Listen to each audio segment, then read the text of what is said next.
Back with us on the SportsMax Zone. The 2020-21 NBA season tips off on Tuesday, and all 30 teams are playing on opening night. Your Home of Champions has 2 live games for you. On SportsMax at 7 p.m., 8 p.m. EDT, you can catch Golden State Warriors. They are in New York playing the Brooklyn Nets. And at 10 p.m. 11 EDT, defending champions LA Lakers and LA Clippers battle inside the Staples Center in Los Angeles. A home affair for both teams, although the Lakers, of course, will be the home team on the night. Now, the COVID-19 pandemic means this 75th edition of the NBA will see a regular season of 72 games. That's 10 less than per usual. Each team will play 3 games against conference opponents for a total of 42 games. The remaining 30 games will come against teams from the other conference. Of course, there are 2 conferences, East and West. The first half of the season is set to end on March 4, with the All-Star break from March 5 to 10. Importantly, there will be no All-Star game this season, but the break is still on the schedule. This year's All-Star game should have been held in Indianapolis, but they have been rescheduled to host in 2024. Now, the second half of the season is set to run from March 11 to May 16. And to finalize the 7th and 8th playoff spots in each conference, the NBA will host what they've called a play-in tournament, and that will run from May 18 to 21. The playoffs will then run from May 22 to July 22. Now, in case you've heard play-in and you're wondering what that is, it was used in the bubble edition of the NBA not so long ago in the previous season. And just to expand, in this play-in tournament, the teams with the 7th and 8th highest winning percentages across conferences will each have 2 opportunities to win 1 game to earn a playoff spot. So best of 2. You win 1 and you're in. The teams with the 9th and the 10th highest winning percentages across conferences will each have to win 2 consecutive games to earn a playoff spot. So how will the new rules and the changes affect teams as they battle for the Larry O'Brien Trophy? We were trying to get Mikhail McLean, our analyst who is based in the US, but he was caught up with some other issues and our other guys were unavailable. But there's enough talent on the set around me to be able to carry this discussion. I start with you, Lance. These changes, they play in and no All-Star weekend, although there's an All-Star break to recharge the batteries and 10 games less in the regular season for these players to contend with. Well, first of all, COVID-19 has disrupted a lot of things globally in a lot of other areas outside of sport, so sport doesn't escape it. I think the players will appreciate a more manageable roster, as you said, 72 games instead of 82. And I think the organizers would have looked at, taken all things in consideration, and the NBA Players Association would have had an input in this as well. So I think it should be a format that is embraced by everyone. And I look forward to it because, as I said, there was a time during 2020 when we were uncertain about, a restart and if it would happen, and to think that there are actually going to be some fans allowed to some of the venues. I'm looking forward to it. And I think given all that we've been through in 2020, I'm satisfied with the arrangements for this upcoming season. When 10 fewer games, I'm sure the players won't mind playing 10 fewer games. The coaches won't mind working for 10 fewer games. It's just the TV people and the marketing around the league that will be unhappy that they'll be having 10 games less to market their products and sell items. Absolutely, George. And when I heard about it, that they're going to, I've always felt that the toughness, the league is just too tough, it's too grueling. So you find that the teams who are in position to win and they want to go further, sometimes they lose games because they're just tired. I mean, they play too many games. 82 games, it's just tight. And sometimes you find lower-tier teams tend to win games just because the guys who are pushing for title are just tired. So that's the first thing out of the way. It's just good. But yes, in terms of us being at home, watching the games, we want to watch more games because I just love to watch the NBA. But the fact that some teams will be allowed to have spectators in the ground, in the stands, that's a good thing. And I'm telling you, it's so difficult to watch some of these games without the spectators in there making noise and supporting their teams and so on. So all in all, I'm just happy that there's going to be some basketball and I'll be able to watch and enjoy because I do watch a lot of NBA and I love it. The playing tournament, Lance, that particular measure, that particular way of deciding the additional playoff teams. You saw it at work in the bubble edition in the last season, and they have persevered with it this campaign, the NBA decision makers. Yeah, well, I think the fact that it went successfully last time out, and quite frankly, looking on at it, I had no issues with it. And I think the fact that it's being reintroduced for the 2021 season is an indication that they thought it worked well. And best of 3, so teams winning two out of the 3 games in the play-in series, getting on into the playoffs. I think that's a reasonable position. Never before seen in the NBA before this past season. But I think it's a reasonable decision. Usually the playoffs, it's a procession to decide the top 8 in each conference, Wayne, because it's predictable.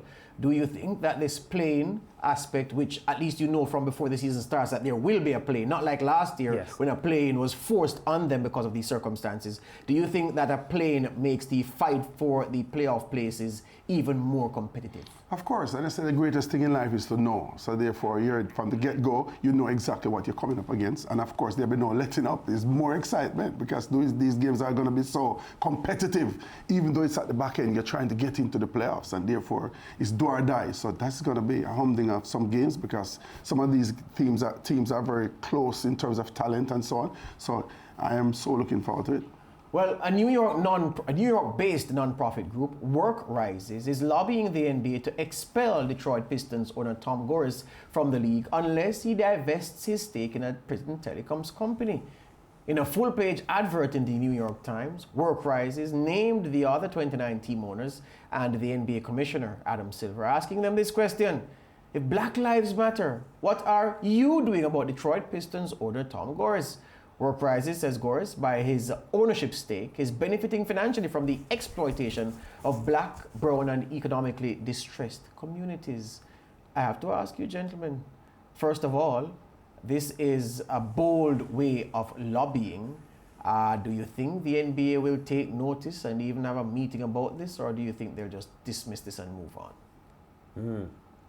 I think they will look at it, quite frankly. I think so much has happened in 2020 that I think they are forced to take everything seriously surrounding Black Lives Matter. And the NBA in 2020 has been very embracing of the movement, and I see no reason why they would turn a blind eye to this one. I think they'll have a look at it. What they decide to do is another matter, but I don't think they will ignore it. Wayne, are you with that?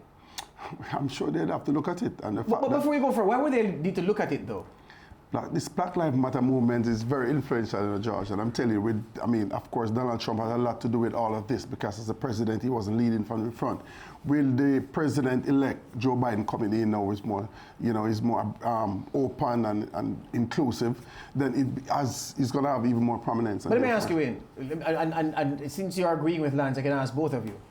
These individuals who are behind bars were convicted by a court of law, so they were given fair hearing. They were given due process. Let me not say fair hearing. Right, I like that. They were given fair hearing. Yes. They appeared in front of a legal tribunal in matters, in circumstances where it applied. They were convicted by, their innocence or guilt was pronounced by a jury of their peers. So these were convicted people. I'm sure that within the prison system in Detroit, there aren't only black and brown people and people from the distressed communities, although they may be in the majority. This advert, if you could give us the advert again, Mr. Producer, and the message in the question that was asked of the 29 NBA team owners and Adam Silver, it makes a big leap. It says, if Black Lives Matter, what are you doing about Detroit Pistons owner Tom Gores? Because they're saying that the communities, the people who are incarcerated, the suggestion is that these are put upon people, black people, brown people, people from the oppressed communities, and he is a stakeholder, a shareholder in a company that is in the business of incarceration. Why would the NBA even look at this? It's not as if these people have not been convicted and tried. The NBA would then have to go through case files to examine for themselves or examine for itself if these persons were convicted wrongfully, to find out those and to say, oh, well, your company, okay, after you find the body of people who have been convicted wrongfully, you then say, well, what role does your firm play in the incarceration business where these persons are locked up? To me, it's all a lot of nonsense and it's exploiting the Black Lives Matter movement. But George, the NBA is in a position where a lot of the players in the NBA are black players, right? Yes. Now, if there are concerns surrounding this particular owner who is benefiting through the penal system. But there's no concern, because remember, the concern is he has a company. Remember, he's not a prison warder. He has a company. But George, try it's almost as if you have a company that is providing security, perimeter security at a prison facility. And you're saying because most of those who are locked up are from a certain ethnic community, and because of the Black Lives Matter movement, disassociate yourself from the person who owns the security company. I think it's nonsense. But George, I'm going to say that if he's a part of the NBA and there are concerns out there and the NBA decides not to look at it, then you're going to hear that because of his... The fact so that which concern will the NBA not look at? No, I'm talking about Black matters we're talking about, and I'm saying that... No, what I'm saying, if the NBA is going to be moved to look at something as far-fetched as this... One of their owners are part it doesn't of affect them. What of Tom Gore's track record outside of that? But that's not the subject of this appeal. It could be But that it has to be they are aware of other issues surrounding the individual, which is why they feel that way. If the NBA does nothing, George, you're going to hear that the fact that he's involved with NBA, that's the reason why they're not showing I'm saying if the NBA, so they have to clear if the NBA bows to this, then it will open itself to having to investigate and take an interest in everything that comes to this. But of course, this is one of the owners, George. This is saying one of your owners has a stake in a company that provides services to the prison system. But I think that it's ridiculous. But if a lot of black guys have been disenfranchised. But are those who are locked up disenfranchised? Chances are they say, look, chances are. Is he benefiting from the fact that he's involved? But he's with a company who provides services to the prison. Of course, he benefits. But just for transparency, look at it and clear it. And he said, look, you know what? What are you talking about? My company, the profits that we earn, we reinvest into rehabilitating people who are in the system. He wants to say, but I'm saying just fine. But he can say what he wants to say. But he's going to say something to make himself look good, George. Here's my 2 cents. This is a ridiculous premise, and it's an exploit. It's a rampant exploitation of the Black Lives Matter movement. So just because emotions are highly charged now, go because clearly, look, what I'm sure of, all of those incarcerated in Detroit are not of the profile that this group is talking about. So what is the argument? My position, I don't know Tom Gores, and maybe they know something I don't, which is probably why they are pushing. And I'm saying that has not been made public. They have not. That's why Lance, that which you do not know has not been said by them. So don't worry about that. But why don't worry about that. Why would you worry about that? Because the NBA is pushing a line. Of so what? What are the owners involved? Gentlemen, don't buy into the ridiculousness. Yes, you are. Both of you are buying into the ridiculousness. George, that is your opinion. For transparency, but of course. But George, for transparency and openness, clear the man and say so. Clear the man of what? What is it? What is Tom Gores accused of doing? They say where are the concerns coming from? Tom Gores is likely to own about 30 companies or have stakes in 30 companies. Businessmen have. We have heard a lot of times of exploitation of blacks, and they really are sent to prison. But in this case, have they provided evidence of that? That's why they say he has a stake in. George. They say he has a stake in a company. What's wrong with the investigation to ensure that he's not because you're opening up yourself to ridiculous investigations at the point. Because they'll come out and say he has been cleared. The evidence is above board. Listen, this is absolutely ridiculous, and people here are looking brownie points and say, "Oh, I'm championing Black Lives." You have to champion Black Lives because they have been disenfranchised. Not stupidly. Not stupidly. What stupidly? Not stupidly. A lot of blacks in America should not be in prison, George. They want to ensure that there's no exploitation. You're conflating issues.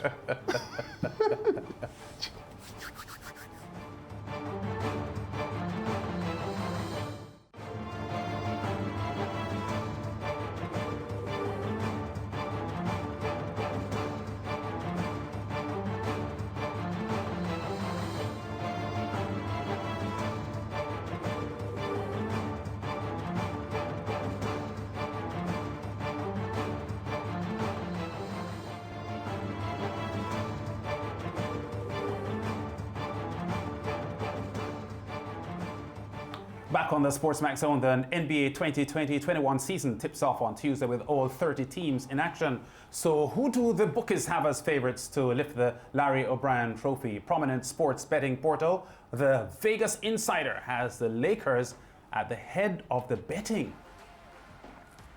The Lakers at 7-4, the Clippers at 11-2, Milwaukee Bucks also at 11-2, Brooklyn Nets fourth favourites, those George's pick for he didn't say it officially yet, but I heard him off camera saying that the Brooklyn Nets will win the NBA. they're at 6-1, George. Boston Celtics at 13-1. The Heat, beaten finalists last time, 15-1. And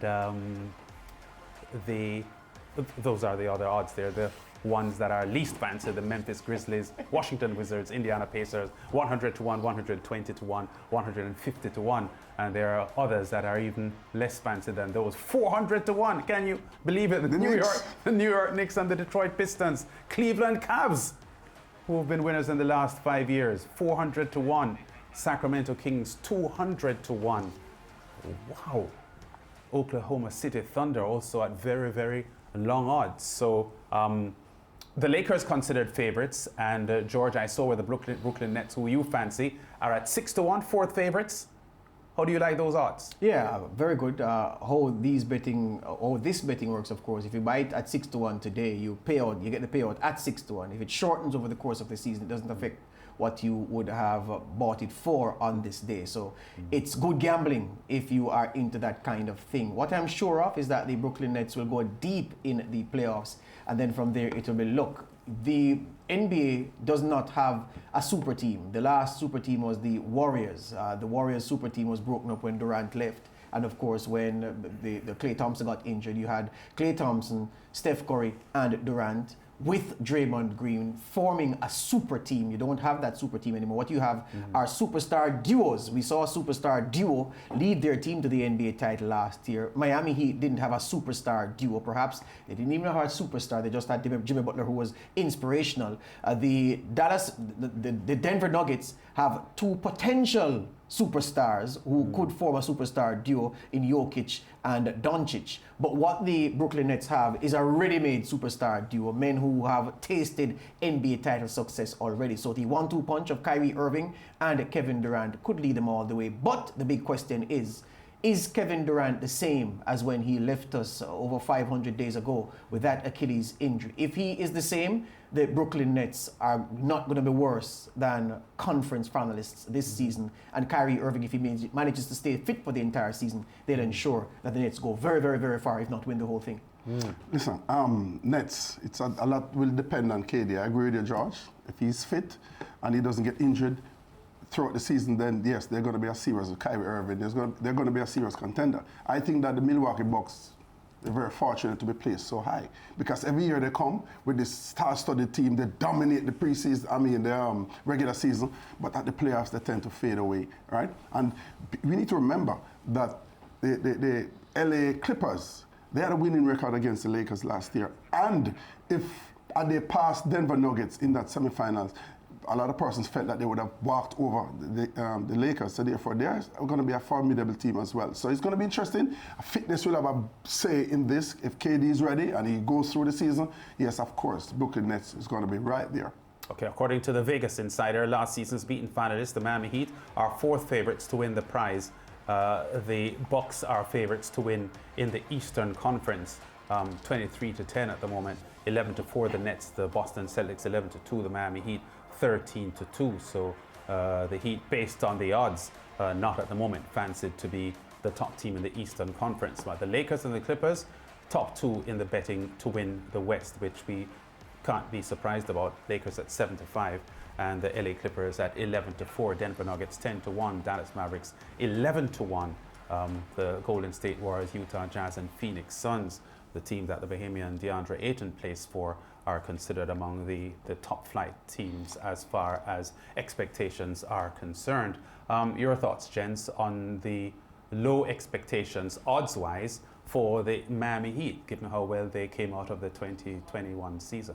Yeah, but that's because when you look at the team, no one rightly expected the Miami Heat to figure prominently last year. They were beneficiaries of circumstances. I mean, COVID and the bubble, and how they galvanized themselves in the bubble, and how other teams imploded, and how they were consistently excellent, quietly efficient, and led by a man who, in those circumstances of the COVID bubble, he really was at his best, Jimmy Butler. So you expect that if the normal season unfolds and the usual suspects or the expected contenders play to their potential, they have more in those rosters than the Miami Heat has in theirs. So I can understand the odds makers being quite soft on them. I think the Phoenix Suns, I think their time has come. They have been led for a few seasons now by some outstanding young players. You mentioned DeAndre Ayton, the young Bahamian who's there, but Devin Booker, who was outstanding in the bubble for them last year as they just fell short of making a miraculous run into the playoffs. He's going to have a big season once again, and they've added the wily veteran Chris Paul to the roster the Phoenix Suns have. So they have the experience to lead the very, very good youngsters they have. Expect them to be on the up this year. I don't expect the Heat to fight for the conference title this year because of the strength of the Brooklyn Nets and the strength of some other rivals. Milwaukee Bucks, I'm sure we'll get to them in some time to talk about their chances. I want to get your comments a little on something happening in the West after Wayne's comment here on what George just said. It's amazing. I want to talk a little bit about the Golden State Warriors. When Michael Jordan won 3 straight NBA titles and the team Which got this. time? Well, back in the day when the last but time. which time? The first 3 The or second, the second? the second. Okay.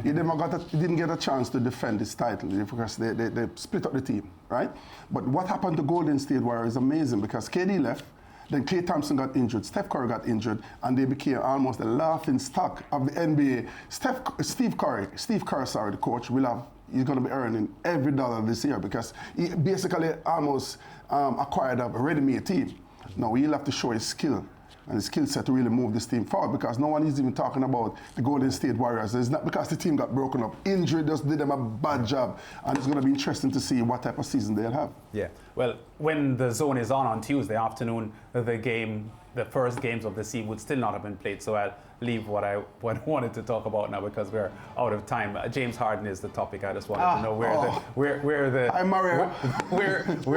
odds makers had the Houston Rockets. I could see not very high on the expectation list. But of course, the NBA kicks off on Tuesday evening. The action will be live on SportsMax, and you can tune in to see 2 of the opening games of the season. The Warriors against the Nets. That's at 8 o'clock Eastern Caribbean time. 7 o'clock in Jamaica. That's on SportsMax. And in the doubleheader, the big match of the night, the defending champions LA Lakers and LeBron James, Anthony Davis up against the LA Clippers. That starts 11 o'clock Eastern Caribbean time, 10 o'clock in Jamaica.